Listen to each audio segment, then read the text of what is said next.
kasih mendengarkan informasi obat dari apoteker, masih banyak yang bingung dan malu bertanya. Padahal ini sangat penting. Kalau sampai salah menerima informasi, bukannya sembuh, malah bisa makin parah. Makanya, ada prinsip penting yang harus kita kenali dalam memahami obat, mulai dari membeli, menggunakan, menyimpan, hingga membuangnya dengan benar. Prinsip ini disebut dagu sibu. Dapatkan, gunakan, simpan, dan buang.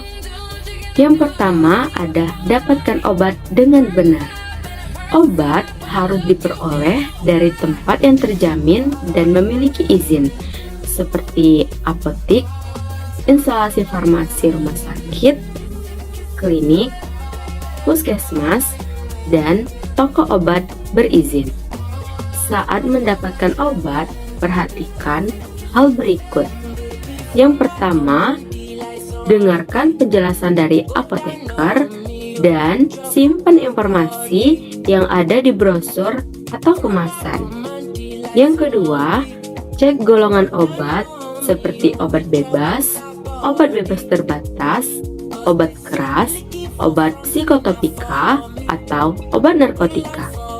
Yang ketiga, periksa tanggal kadaluarsa dan kemasan obat agar tidak menerima obat rusak atau kadaluarsa.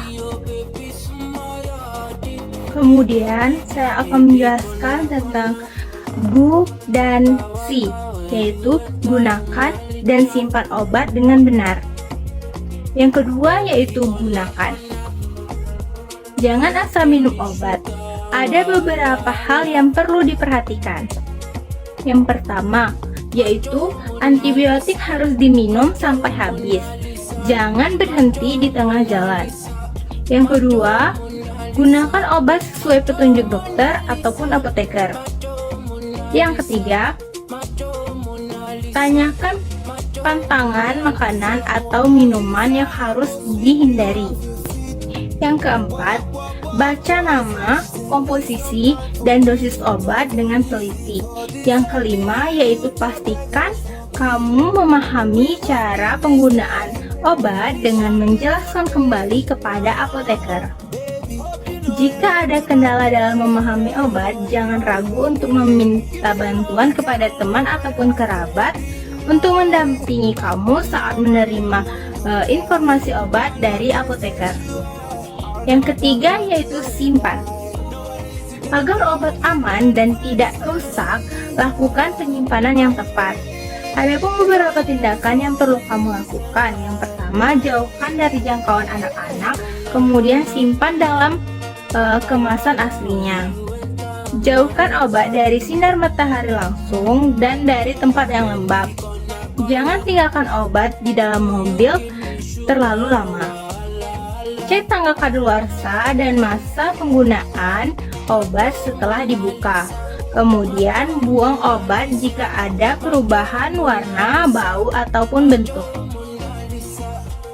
Khusus obat-obat tertentu seperti sirup, suspensi, ataupun eliksir, jangan simpan di freezer, kecuali ada instruksi khusus. Kemudian untuk seperti obat suppositoria, simpan di bawah suhu 30 derajat Celcius atau di lemari es sebelum digunakan. Kemudian untuk obat-obat seperti aerosol atau spray, jauhkan dari panas atau suhu tinggi untuk mencegah ledakan. Selanjutnya Bu, yaitu buang. Cara membuang obat yang baik, benar, dan aman dapat dengan cara mengidentifikasi obat yang sudah kadaluarsa atau tidak terpakai. Dapat juga dengan kembalikan obat ke apotik atau ke instalasi farmasi, itu jika memungkinkan. Dapat juga dengan lepaskan label atau etiket pada kemasan sebelum dibuang agar tidak disalahgunakan. Sementara itu, cara membuang obat berdasarkan jenisnya seperti obat padat. Nah, contohnya seperti tablet dan kapsul. Alangkah baiknya dihancurkan terlebih dahulu lalu timbun dengan tanah atau buang ke tempat sampah. Untuk obat cair seperti sirup, emulsi, dan suspensi dapat diencerkan dengan air terlebih dahulu atau campur dengan pasir sebelum dibuang. Untuk obat cair non-antibiotik bisa dibuang ke kloset. Sementara untuk antibiotik cair harus dibuang dengan wadahnya setelah label dihilangkan atau dilepaskan. Jangan lupa untuk selalu periksa kembali wadah, kemasan, dan penandaan sebelum membeli dan menggunakan obat. Jika terdapat efek samping atau keluhan dalam menggunakan obat tersebut, segera konsultasi dengan apoteker atau tenaga kesehatan. Nah, itulah tadi dagu sibu, dapatkan obat dengan cara yang baik, gunakan obat dengan cara yang benar, simpan sesuai aturan, dan buang sesuai peraturan. Mari bersama-sama kita mulai dari diri kita terlebih dahulu untuk menggunakan obat dengan cara yang baik, benar, dan juga aman serta bijak. Dan juga mari bersama-sama kita menuju Indonesia yang sehat.